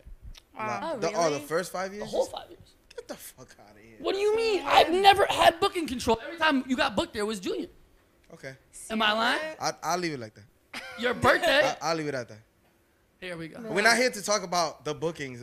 Cool. We're here to pick apart the. You brought up opening DJs and shit. Anyways, let's keep it to the bottle girls. I want to talk about relationships in nightlife. I strongly believe that you have to date within nightlife for it to be successful, because the other person has to understand things that you're doing in your life that's not going to be seen by the normal person as normal. I had a girl come over the other day at my place, and I had like 2 IDs on the floor, and she's like, who the fuck is those girls? And I'm like, well, those are just IDs. And she's like, I mean, we just left them over from the club. But she didn't understand. Yeah. And if that's someone that's like a bottle girl, you're like, it makes sense. Yeah. You know what I mean? You know what? So Talking about, think that that's important to date with. No, I've dated people from nightlife, and like I've been doing it for 9 years on and off. But no, I have done it once, twice, and that's it. No, I'm not. Have you? No, I have dated, yes. but like security-wise, not bartender or like. I mean. You like more of a man. You don't shit where you eat. I feel like this is like. I like that. Yeah, you don't shit where you eat. But you don't have to. This is the thing. So let's say I'm dating a girl that works at somewhere, PhD Midtown, or let's say it's a girl working Lavo. You know, she's never gonna come to Lesuc. She's never gonna even that's never gonna interfere. But she'll understand procedure, nightlife procedure, and nightlife hours. Right. I can't. I was. If I'm dating a nurse, she has my schedule. No, she has my schedule. If she's working that. But it's very hard to find somebody who's working your nightlife schedule. And especially to say someone like Ranin, who's always building a brand. I've been building a brand my whole life. I don't have time because I don't know what's going to pop up. Yeah. If, let's say, Marty calls me, he's like, yo, man, we got to be here at this time. I got to leave whoever I'm with. Yeah. You know what I mean? But that's nightlife. It's about your client hits you up on a Sunday night. If I have dinner with you and we're eating dinner at Biryani and we're enjoying ourselves, client calls, yo, 10K, min. What are you going to do? Yeah. She's just gonna have to understand or just go with you. But you don't want the person to go with you everywhere you work. It's about building trust. If you make somebody trust you, you know, like, and if she comes with you here and there, and at least like watch how you operate while you know, when you're in the moment, then she can like see if things are actually happening with other people. If not, it's just like, then I guess it's her problem. It's more actions versus words. So if you show her. Maybe she'll feel comfortable. I don't know. Nightlife is filled with alcohol and drugs. But I would say one thing back to the ID. Listen, but back to the ID thing, you know, working nightlife, I came to the conclusion that I don't want to have a daughter if I ever have kids. I'm dead ass serious. Every time like I see a drunk girl and a guy having his fingers on a vagina on the middle of the floor. Wow. She's right though. That's true though. Don't act like you didn't see that. I ain't see that shit. But seriously, finding girls in the back, she wasn't drunk working, and like asses stuck in their legs, and they want to go back to dance, and then smack shit happen. I've seen enough. You've seen enough. Look, you just turn your face. Finding a mother coming end of the night picking up her daughter's fake ID, and she have to pick up her daughter when her daughter is dragged to the hospital. No. Fuck no. I mean, what are some of the struggles of dealing with, let's say, a clientele who's extremely, let's say, coked up? You have a really high-end clientele. They're spending a lot of money, but they're super coked up. They're super active. What's a good way to destabilize that situation? I mean, splash water in their faces. No, to be honest, I found myself being a security guy, like a bouncer many times. I feel like I have this like extra eyes on my face to just watch, because I can get hit if somebody's spinning or moving or holding a bottle, because we saw fight breaking in the club many times, people getting hurt. So I feel like every time I've seen somebody moving weird, I'll tell the security guy, yo, something's gonna happen there in the corner, you better run. Like, you feel like you always have to have you have to have your eyes extra open. No, I feel like when it comes to situations like that, that's why we run a car before we drop bottles. We need to know that you can afford it. So before you get all coked up and drunk, your shit is already charged. So all I'm gonna need is a signature. So that's how you avoid that, because whether or not you know that, like, sometimes, like, the only people I would let slide when it came to that was people that I truly know. Like, people that you would bring, all right, I know him, I'm not going to charge the car right now. But sometimes you would think, like, they got a 10K table, you slide their card at the end of the night, they coked up or drunk, their card declined, what you going to do? How many conversations have you had in that little alleyway in the back of Highline with a kid on the phone and Chase Bank? Yes. Yo. I swear this is going through. They're showing you their account. They always open up their account right there. They always open up their account. It really be like that. They always open up their account. You're looking at their account, right? So they open up their account, and these kids are smart. You know what they fucking do? They go to their fucking credit card on their fucking debit card, on their Chase app. Yeah. Now, your credit card on your Chase app doesn't have your negative. It has your credit. So if you have a credit card on Chase, it will tell you have $7,000 left in your credit. Yeah. So they show you this fucking slide, and you can see that they're pointing with the finger that they finger banged the other bitch because it's red and it's period. So you can actually see like the whole thing come together. True. And while he's doing this, he's like, So he's got blood, coke on this side, blood on this side, chase on this side. It's all a mess. And then he's trying to convince you with this straight face, eyes bulging out of its socket, just looking at you dead in his face. You know what I do? You see this $1,200 fucking shirt I got? When does all this, you know what? Just go see my manager. When do you go get Christian? When? No.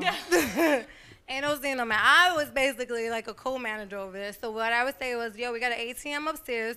I'm gonna walk your ass upstairs, and we're gonna see if you got money in your card. That's how you should do it. That's how we used to do it too. Yeah, but they give you 5 credit cards. 5 fucking credit cards. I mean, as long as they all work. No, I don't. I give them minimum 3. You just make up That's rules. why she had the problems she had. Cash out of each other. That's why her reports were never accurate. There's a minimum. Why? They don't know the rules. It's dark. It's music. The manager's not around. I'll make the rules.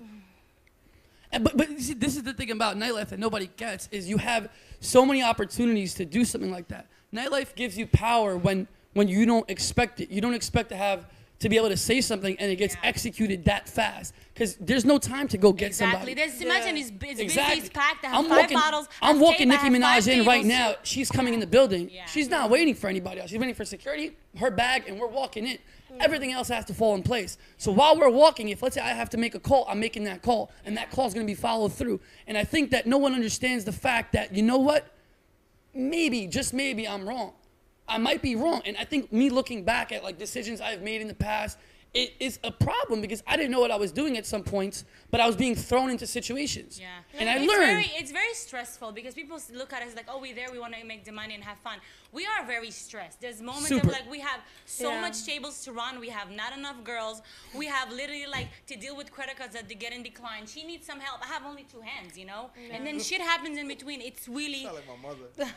Well, I think what you guys don't understand is I've been bottle girling with you guys for 5 years. Yeah, you as have. Well. I don't think nobody in the studio understands. When you want 10 sparklers, you gonna go do your damn self. I do it my damn self every single. You know what it is? Because I realize that if you're serving me, the $3,000 client that I have next to me isn't getting served. Yes. And you guys get 3, 4, 5 tables, sometimes 8 to 10 tables by yourself. Why the fuck are you now handling a $30 tab, which is a promo table, rather than dealing with a $300 to $500 tab? Yes, and they stand around, well, can I get my bottle? I'm like, why won't you wait? I'm busy. You don't see that I have a big table. Your bottle ticket can wait. I'm sorry. And I'm very like that. No, but they're 100% right. They're 100% right. The house always needs to get served first. Yes. The house always needs to get served first. 100%. I always say that. There's no house. There's nobody else. We cannot win without the house winning. Anyways, this was a pleasure having you guys on. Thank you guys so much, guys, for coming. Make some noise for Ranin and Diana, please.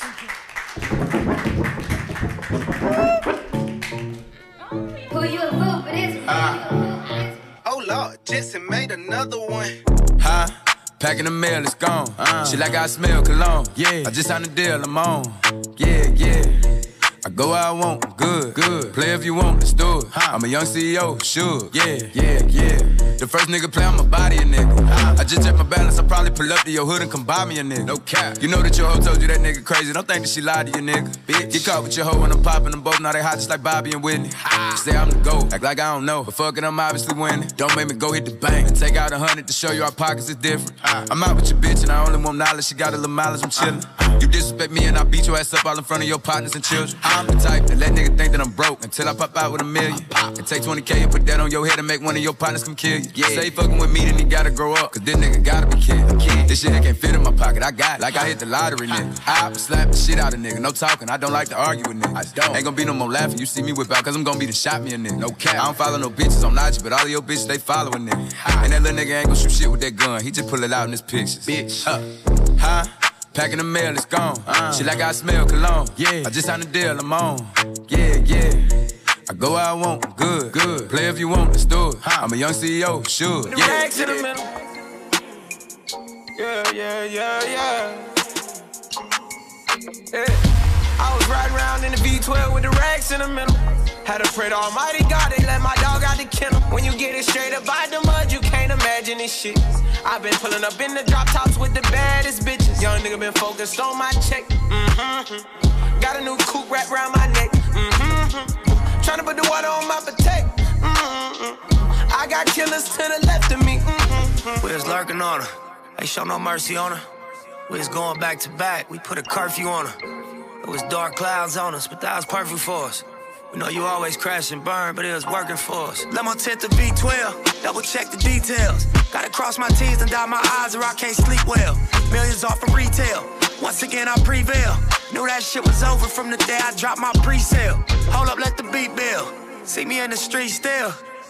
I've been fighting battles up a steep hill. They gave my road dog 12, it was a sweet deal. And I've been riding solo trying to rebuild. Look, I was riding around in the V12 with the racks in the middle. Had to pray to Almighty God, they let my dog out the kennel. When you get it straight up by the mud, you can't imagine this shit. I've been pulling up in the drop tops with the baddest. I pull up to my town with a price on my head. I pull up to my town, I'm outside. They wanna see me drown, it's on sides what they said. I heard these niggas wanna take my life. I don't apologize, I would die for this shit. I don't apologize, I don't hide. I'm Kubrick with the shine, got the ice on my neck. They wanna throw a bag on a price on my head, got a price on my head. 9 when I rest with a knife by my bed. I'm so paranoid, I'm asleep when I'm dead. I'm so paranoid, I'm asleep when I'm dead. Price on my head, got a price on my head. 9 when I rest with a knife by my bed. I'm so paranoid, I'm asleep when I'm dead. I'm so paranoid, I'm asleep when I'm dead. I cut off all my side hoes in the cap with a dime though. All these girls been rammed through on the low, real snipe mode. I can't sleep, that's insomnia. So much ice like I'm Tanya. All my boys living debt free. You squat like Wesley. I want head on a jet ski. She give me head for a Fendi. For a Prada, she get sexy. For a Lambo or a Bentley. My mansion is no joke. House party like one oak. House party like one oak. House party like one oak. House party like one oak. House party like one oak. House party like one oak. House party. Yeah. I tell her meet me in the bathroom. I fuck her while the water running, her for knocking at the door, and she screaming out, I'm coming. And my youngin' in my oven room, fucking up my shit. She tell me, boy, don't grab my hair because you fucking up my weave. I got 100 bottles, it's a rock boy. All my jury coat is fuck, but I'm a hot boy. All these stones in my chain make me a rock boy. And I heard you niggas talking money, you should stop, boy. I fuck bitches by the group, I get money by the pound. Print my tanner on these niggas, chop them down. Industry Talk. Welcome to the Funktion House. Red Hook, Marty Rock, Jason Experience. We're back at it. Episode 3. Just wrapped up Sal Klutch, Hala, Maroc, Ranin, Diana, my bottle girls from Highline. Just a great episode so far. Quick little break for you guys. Want to talk about this Vita Drip a little bit. I got my first Vita Drip about a couple months ago. We did a 48-hour binge, which was like SantaCon, Philly, New York, Connecticut. I did like maybe 15 parties in like 48 hours. It was insane. So I jumped on. I called up Vitaly. I was like, "Yo, man, I saw you do this Vita Drip, and I need something to just like. I stopped doing basically any recreational drugs aside from weed. So this has been no, for real, man. To keep going through a weekend like this, I don't think people understand how intense nightlife is. Like, it's so intense going from one venue to the next venue to the next venue to the next venue, dealing, like, everything starts over again. You complete a brunch, you got to start this whole thing again at 10 o'clock. And now if you have 3 existing parties on a Saturday night, you're starting that whole process 3 separate times. So it gets very, very, very intense. The Vita Drip is extremely just vitamins, biotin, vitamin C, vitamin D, different stuff like that really help with just rejuvenating yourself. This isn't something that's gonna really change you per se, but if you do it consistently and you do it at the right times, it will give you that. I mean, it does wonders for me, honestly. It really does. Like, I feel so much better after doing it. My guy, you got to see my guy, man. Anyways, Vita Drip, go get yourself one of these things, man. It's phenomenal. It will really change your life. And when you're having a rough week, when you're going through something that's really, really taxing, this is the thing that's really gonna take you, really, really gonna help you out, man. This is really gonna help you feel healthy. I take milk thistle 3 times a day for my liver count. Take vitamin D every single morning. But I take this at least once a month. Super helpful for my body. People always ask me, Jason, how the fuck are you still alive? Vitamins and Vita Drip. Anyways, our next guest is somebody who's actually a really good friend of mine. I feel like I'm always saying that, but no, this is actually a really close friend of mine. I started 5 years ago, the Jason Experience. He was there from the beginning. He performed at my anniversary party, my first anniversary party ever. His father's one of my OGs, taught me so much in the fucking game. I cannot say thank you enough for the amount of things I've learned from this man. Anyways, coming to the set, Conan. Yeah. What it do, my brother? You know what it is. It's your boy Conan, in case you ain't know, man. I'm performing right now, that's what we doing? No, we'll chop it up first. All right, just making sure. Chop it up. Come on, baby. We Chop bring it the up. gang with us right quick. Hold on, we here together. Let me get mics. Let me mic We it here up. together. Hey yo, is this like the club? I could get on the couch like the club? No, we can't. All right, It's you not lucky. Hudson. We're You not luck- Hudson you Terrace. lucky it's not like the club. Is on, my mic is on. We got a mic check. Mic check. My mic check. Look, I You got a about to pip go all on the my way nose. up? Highline Ballroom days? Look, I got a Yeah, pip you know on how my to do nose, it. so don't get too close on me. Get on him, all right? I got a pip on my nose. You know I'm a chick on in my other life, so don't get too close on me. Get on him. I got a pip on my nose, all right? Jason, what up? So make sure when I'm talking, give me the wide shot, all of us, all right? Don't do me like the woo woo. I'm not. Hey man, you Not you, yo, Pa. You gotta stop crossing your legs like that. Man. Stop crossing your legs like that too, Pa. All right?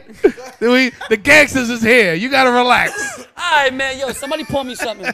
Somebody, you want to do this? Nah, they don't have shit. Pour me They some don't got vodka, nothing. They Yeah. wasn't trying to give us no Pour me- liquor back there, man. Pour me What's wrong? some. They don't got nothing. Pour me some vodka, man. Jason, we can't be here. champagne. We can't be at the real Jason Experience and not have no liquor. Yo, but you can't be cutting ass sitting like you in a can of salchichas, kid. That's what I'm saying. We here with my guy. All right, We let's here. talk. Let's talk YNVS for a second. Yeah. Pooh, I want to start with you. Tell me how YNVS came to be. How YNVS came to be, and where it's at right now. YNVS, you know, I'm the original promoter. Been doing parties for over 25 years. Been cracking these records. You know, a lot of the major artists you guys hear about. I've been doing parties. Started with Gungi Rivera. For y'all that don't know, if y'all real party New York promoters, if you don't know Gungi Rivera, Prestige Productions, you don't have a clue of anything that happened in New York City. So trust me, if you do not know who this man is, you was not shaking in the city at all. So that's where I started at. You know what I mean? So do your history. You know what I mean? That's where it all came from now on the party tip. But before that, music, putting out records, select records, main one, The Ghetto Child, 95, 93. You know, back in the day, putting out major records, printing our own records, shooting our own videos, doing major tours. That's where all the momentum came from before we really started the parties. When you were doing YNVS in the beginning, you were also affiliated with Def Jam as well. What was your... Well, Def Jam came later. Well, YNVS came as me doing a party. I was doing Club Dramas in Jersey. It was one of the biggest parties back in the days in 2000. That's when Hit List started. This is when New Life started. A lot of the Jersey promoters that's big now, we all started together. Like when you go to La Boom and, Barcode and all these crazy clubs that you see Camilo and the rest of these DJs at in Jersey, we were all from the same circle that branched off and did our own thing. So, that's where we all, build from in Jersey City. We did Foxes and Club Dramas, and that's when the all started, doing the parties. You mentioned DJ Camilo. You're the first person to really walk me through bookings, I always give credit to you when people ask me, how did you book all the... And let me tell you something, Jason was difficult, too. I had to enlighten him. Yep. I had to tell him, yo, Camilo, DJ of Funk Master Flex. And look, Funk Master Flex on Thursday. You're welcome, Jason. Here we go. You're welcome. All right, Jason was like, yo, this is too urban. I don't know. It's not going to work. I'm saying, Jason, you need flex, fam. So, listen to me. And thank you. You got great advice. Look, you're doing great. You're doing great. Congratulations. One time for Jason Experience. Yeah. See, this. And first of all, his first party was at a smelly fucking dive bar on 14th Street that smelled like manure. That was the in anniversary. there, and now look at Poorhouse. Village Poorhouse. And now look Village at you. You got your legs crossed, papito. You looking clean out here. You got IV and Why shit. I invite you guys up here? You got IV. Look at Matty Rock over there looking husky. You know what I mean? We eating. Matty Rock over here looking good. You Got came the out. team You winning, came baby. dripped out. I had to come dripped out too, man. I just realized this was in front of me. Yeah, I just said. You guys came dripped out. I came dripped out. But so you did teach me so much. But people don't really know what it takes to do these bookings, how many moving pieces really come to be. We've had some crazy nights together where we're hanging out with 6, 7, 3, 4, 5, so many artists over the years, keeping calm, keeping composed. You taught me not to do drugs in front of not any artist whatsoever. Let them see you do that, because then, you know, even though we all party animals, we all fucking, when it's turn up, we all get it in. We all do it, but we don't do it in front of our parents. Exactly. So you know what I mean? And that's the same respect I try to do it when I'm with an artist, when I'm moving around. I may put a little sprinkle on my cup, but not when I'm moving the artist around. Because he may not like this happiness. He may be like, yo, Pooh is a little too extra today. So, you know what I mean? I just relax when I got an artist with me. Now you've gone into artist management. You've been in artist management your whole entire life as well. You have a bunch of artists right now under your belt. I know we would like to promote them. So tell me who's on the YMVS roster right now. Well, you know, as you know, Conan's been running for a long time with me. And now we have a new addition to the family, Ann Bailey. Yeah. You know what I mean, from Atlanta. And, of course, y'all know Brooklyn. Brooklyn's been part of the circle for a long time also. Shout out to Brooklyn. And, you know, we just cracking these artists, man. We got 4 distribution deals. We got one with Orchard. We got one Equality Distribution. That's a new distribution company coming through Rock Nation. We got one with Empire. We got one with Para Music Group. We just landed a China distribution deal. So, man, we just happy, man, and just keeping quiet.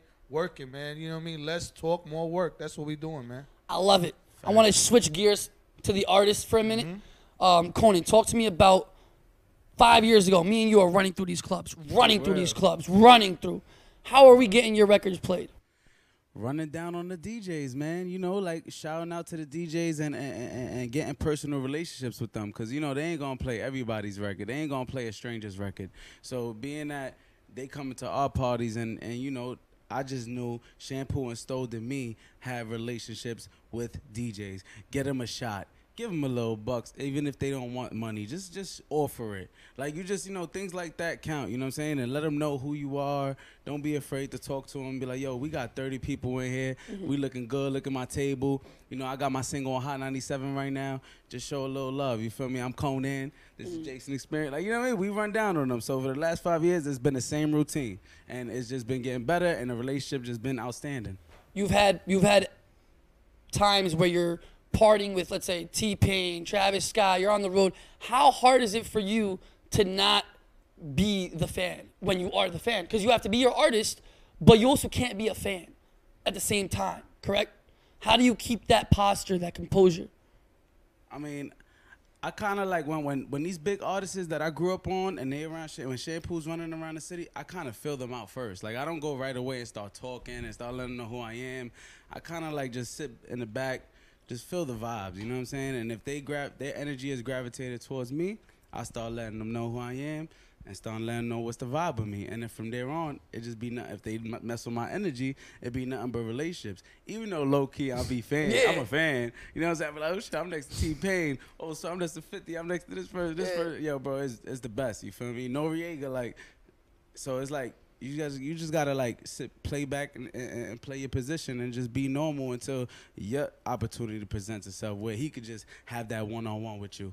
You know what I'm saying? Because if you stay around the wave the whole night, and if Shampoo's running around him from the morning to night, eventually I'm going to have a one-on-one with somebody. Because, you know, what we doing over here is the artistry thing. You know what I'm saying? I'm trying to get my things bubbling and also have everybody on my radar. So that's what it be about, man. we had a moment where you were also in the nightlife industry pretty seriously as a promoter, and who had his own parties as well. Yeah. Still going. But blessed to have the music thing going a lot stronger right now. Where that's kind of like, you're not about to run down nobody for no promo check. Forget that. Like, you know what I mean? But tell me about some of the struggles you had to go through as a promoter and an artist at the same time, trying to push both brands. Well, it's been a learning experience for me, bro. Like, I ain't gonna lie. Starting from, like, from the beginning, I was doing Bronx clubs. I was doing all the local spots. I was doing hookah bars. I'm from the Bronx, New York, for the people that don't know. I'm from the Bronx. So I had to make my mark there first. You know what I'm saying? Then, you know, as far as Shampoo, which is my manager, which is my business partner, if people don't know, that's my pop, you know what I mean? So he the one that schooled me on this to where I need to branch out now. I need to get to Manhattan. I need to get to Queens. I need to get to Brooklyn. You made your mark in the Bronx already. It's getting too dangerous over there. You need to switch up your style. So I was like, okay. That's when, you know, he got into La Soup. And we got in there and got the craziest wave. And now I just started seeing, like, okay, people want to hang out with me in Manhattan. When they be like, yo, Conan in Manhattan, they be like, oh, yeah, that's good. I could get out of the Bronx. I could get out of the hood. I could go and party lovely right quick. You know what I'm saying? So that's what I instilled all my peoples that ever chilled with me. And then as we got up there, I just stood with the same routine. You know what I'm saying? Not letting people know that I'm a promoter. I'm an artist that bring out the wave. You get it? I'm an artist that bring out the wave. Of course, that's promoting, but no, I don't want people to be like, I'm promoting, and they start talking to me like a promoter. You don't want You know people what I'm booking you for their birthdays. You want people pulling up to the club because you're there. Exactly, and it's been like that since And I was a booking for kid. the birthday too. We Yeah, taking we the doing booking too. everything. We take everything. We take everything. That's the thing with me, bro. Like I show love to every other artist. So if they got single releases, they got birthday parties, they got album releases, video screening releases, we got clubs for them. And that took a little minute to get to that point, you know what I'm saying? Because I had to build my craft and show shit for I'm real serious about bringing out the wave and being an artist at the same time. So I got the double impact in this, you know what I mean? And I utilized that to get my career to the next level because you need these clubs. You need the DJs to play your singles while you got 30 people at your table to make you look like the movie. And I've been doing that for years now, and it's just been a routine, brother. Let's talk content. I think that's super important for an artist. You have a photographer here, I believe. I think it's super important to always put out content and put out good content. That's a really super important thing that people don't understand is not all the time is content is good content. Right. So over the years, how have you guys decided what content to put out and what content, like, all right, you know what? It's not really a good look. How do you guys make the decision? And is that an artist management decision or is that an artist decision? Well, it's both because I always want the artist to be the artist. I don't never want to control the artist like the label do the artist where, oh, don't take that picture down, you look ugly. You know what I mean? Like, I want you to be you. This way it's real and your consumers are connecting to you in a real fashion instead of it being mocked up in the illusion of what's happening in the music industry, because that's what this whole shit is. This whole music shit is an illusion. The likes, the fucking mentions, the comments is all an illusion. The motherfuckers behind that shit, they're really bozos in real life. So there's a disconnect in the illusion and what's the real life is, and that's what fucks people up. The people don't understand the illusion is the illusion. It's all fake, it's fluff, it's happy, it's lights, camera, action. But the real life, that motherfucker that you seen is really locked in a room eating oodles and noodles, fucking broke on an airbed. And that's real life. But the illusion is he got diamonds and jewelry and he's, you know, looking fantastic, but it's all fluff. So we just trying to, you know, create the real life connection of making it all, you know, make sense to you. Right. Just authentic. And being that I'm an artist, I get personal with the people. You know what I'm saying? And that's been my biggest problem is not giving you the fluff. We selling pure talent. You asked me last year, Pooh, what's taking you so long? You asked me that. And I say, yo, we not out here faking. We're not out here doing industry stunts. We're not on Instagram clout chasers starting beef for no reason. Because there's consequences that come with that. I'm a real nigga. I'm in the streets. We do parties. We're in the street. We're in the nightlife. We're in the street club. We're in the strip clubs where this is real animals in the clubs. There's guns in the cars when they walk out of here. Like, you're reeling with the real live niggas. So when you going around here pump faking, doing fake shit, you got to answer to this shit when you walking out of there 4 or 5 o'clock in the club. Yeah. So that's why I instilled it on my artists. We don't out here force promote. We don't out here gang bang. We ain't out here talking shit. We ain't out here pump faking. We selling pure talent. We ain't out here doing no gimmicks. I can say this for a fact. I've been to your birthday. I come to your birthday almost every year. It's, you know what I mean? I've been to the strip clubs with you. I've been in these in these clubs with you, the street clubs too. Sure. I went there with you guys, you know what I'm saying? And I watched how you guys carried yourself. And I mean, as somebody who was a guest, I kind of learned to carry myself the same way. Right. Now where I go to Lust, now when I go to, I keep to myself. I understand. This is my section. Stay in your fucking section. Stay in your lane. Know your role. You're not popping out here. You're not popping out here. There's 30 rappers that are from down the block, and they're way more popping than you.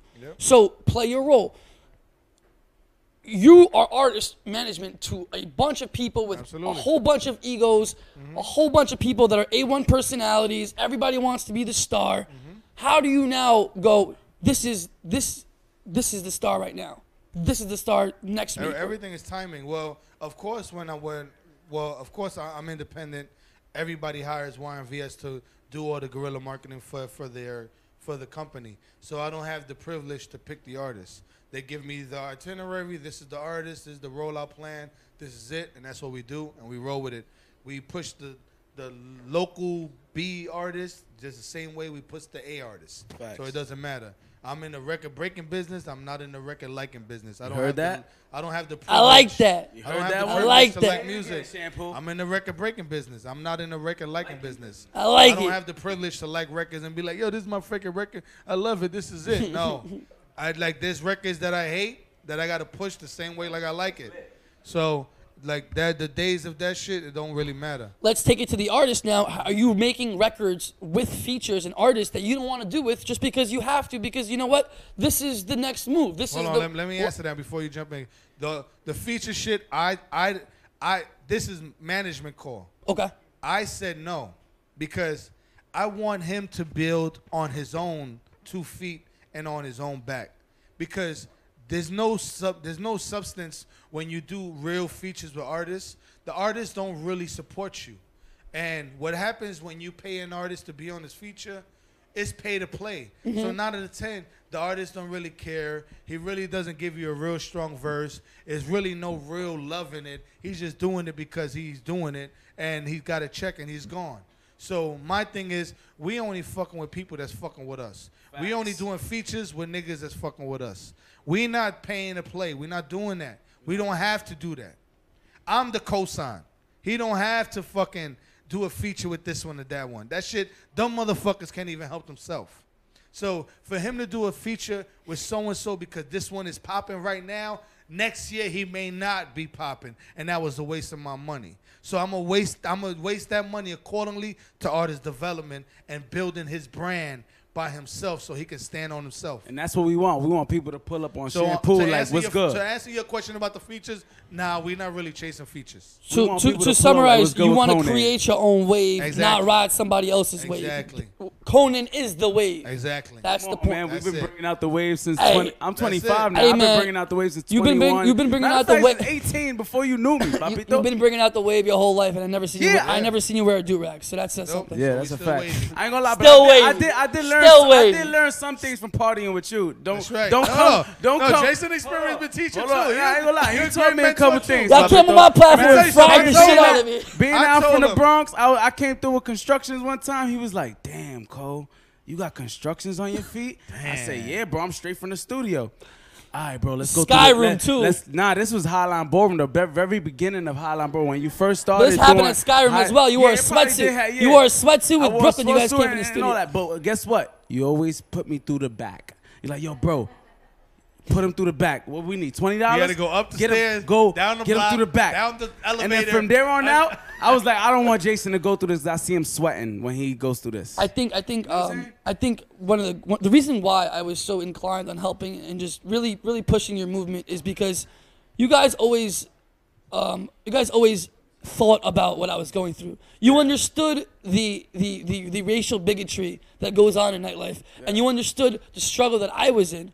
And all I was trying to do was, hey, this is a gap that can be bridged if we just look appropriate. They can't really say anything. I'm already bringing in 10, 15,000 in clients. You're not about to reject 2 people because you want to be a fucking racist today. No. So we're gonna figure a way to go around this. And then when you're doing your walkthrough at 2 o'clock and you see Conan with 30 white girls on my table, be pissed, because you know what?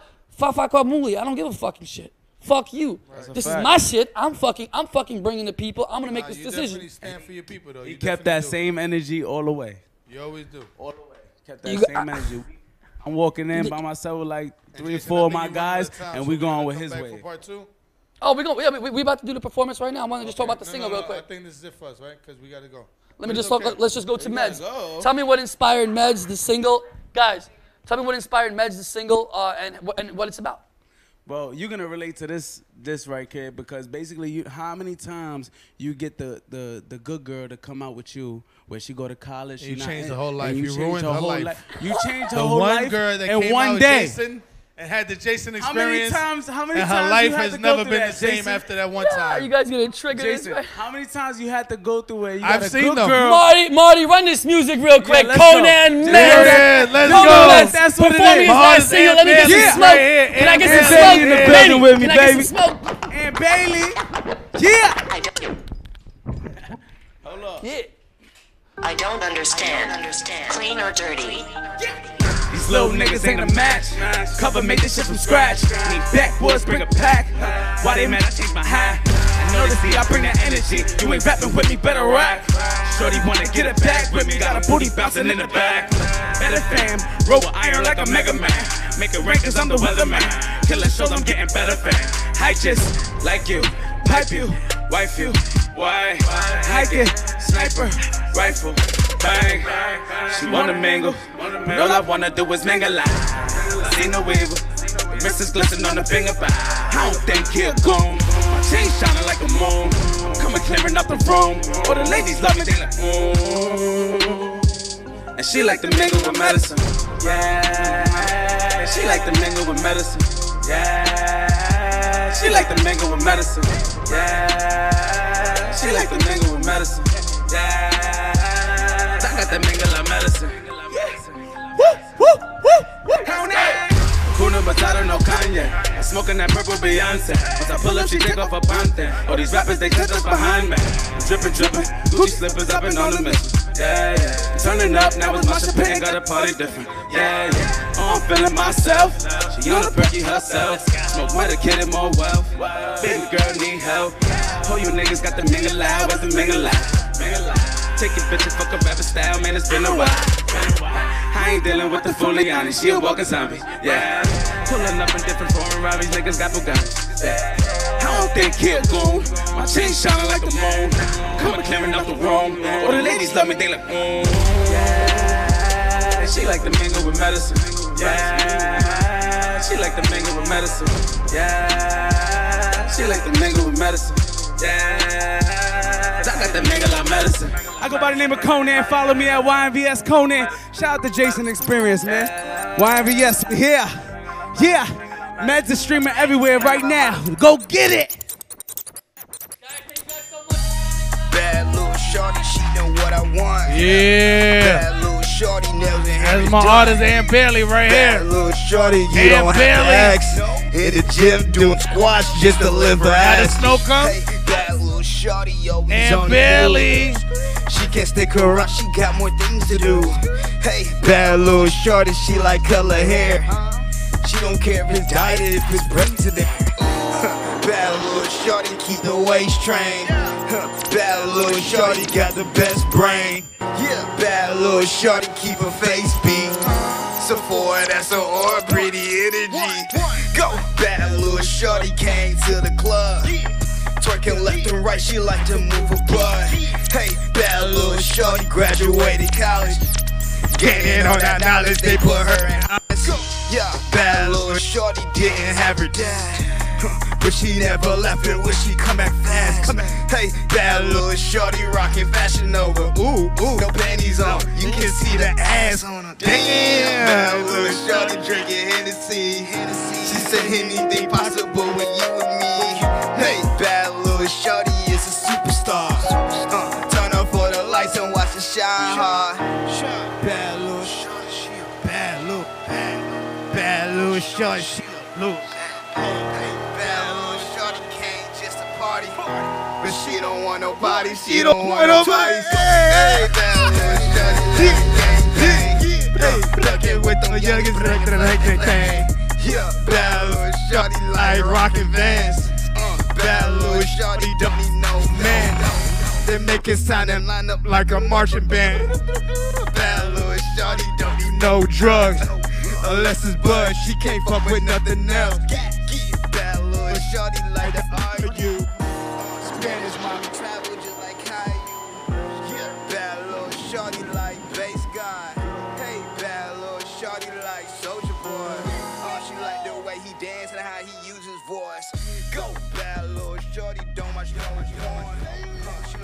the real thing.